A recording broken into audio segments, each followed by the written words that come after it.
I have lots of donated suture material. We're gonna try to use, we haven't talked about size yet, but larger than 3/0. After Monday, that should be easier to realize. Because, and that's all I have out, is larger than 3/0. If it's not 3/0, it's too small, especially with the needles, and it gets to be really tough with this size needle holder. So later, we're gonna talk about what all this stuff means on here, what type of needle, what type of suture material.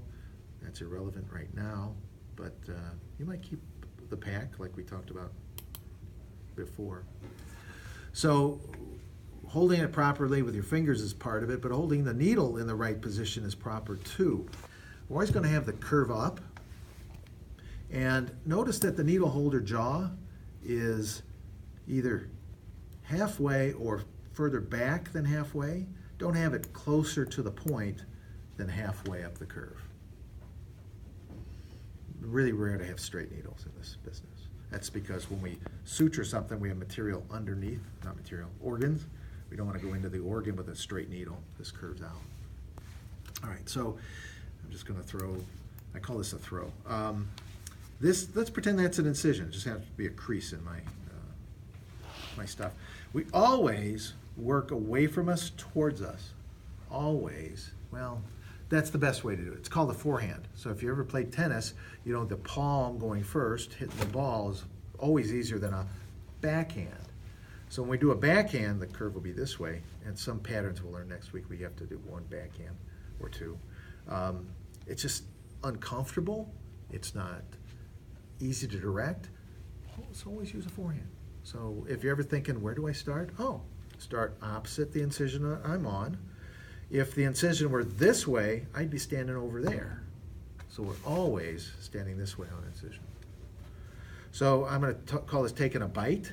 The more up and down the needle is, the deeper it's going to be. The more shallow you start, the shallower it's going to be. It's actually easier when you have skin, because then you know how deep you need to go. This would go as far as you let it. So don't go straight up and down. Take a little bit of an angle.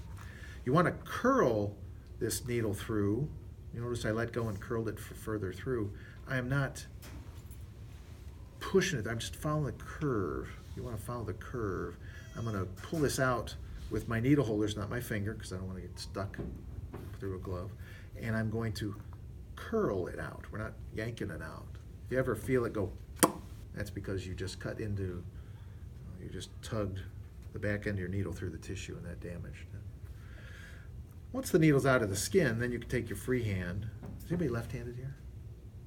Okay, that'll make life easier. You want to gather the extra suture material like this. Don't lay the needle down and start pulling like this. And don't pull the needle like this and keep going. You're going to hit somebody or hit yourself or hit a light. So you want to grab the needle and just gather the suture material up. Leave an inch or two so you can grab the free end of that suture.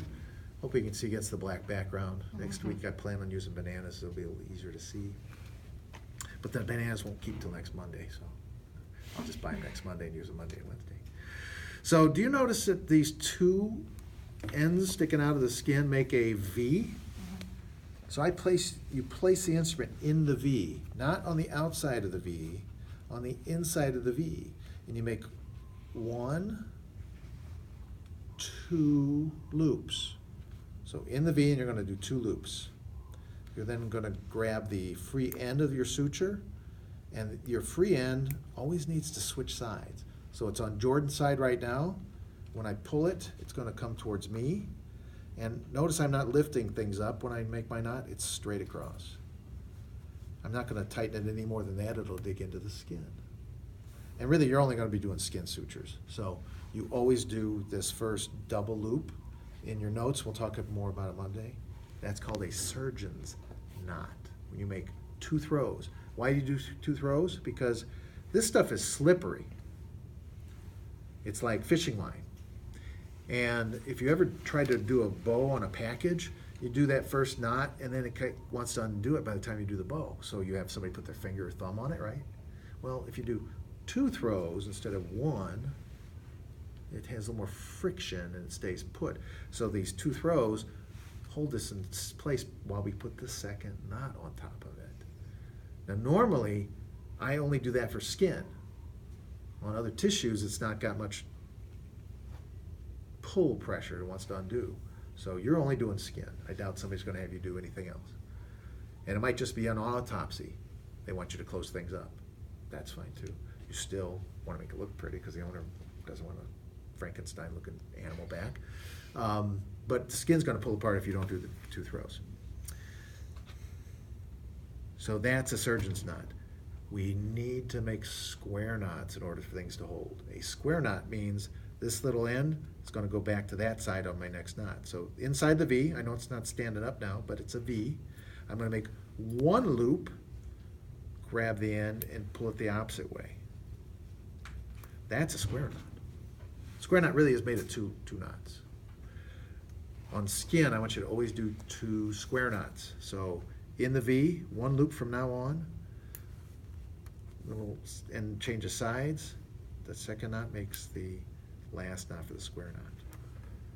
We're going to practice this. And so part of practicing that is doing even tension. It's going to happen to all of you that short end gets pulled too tight too quickly because this other end's so long you're not catching it as quick. You're going to make a granny knot or a half hitch. We'll talk about that more Monday. Those are not as good. So it's even tension. So everybody grab a suture kit.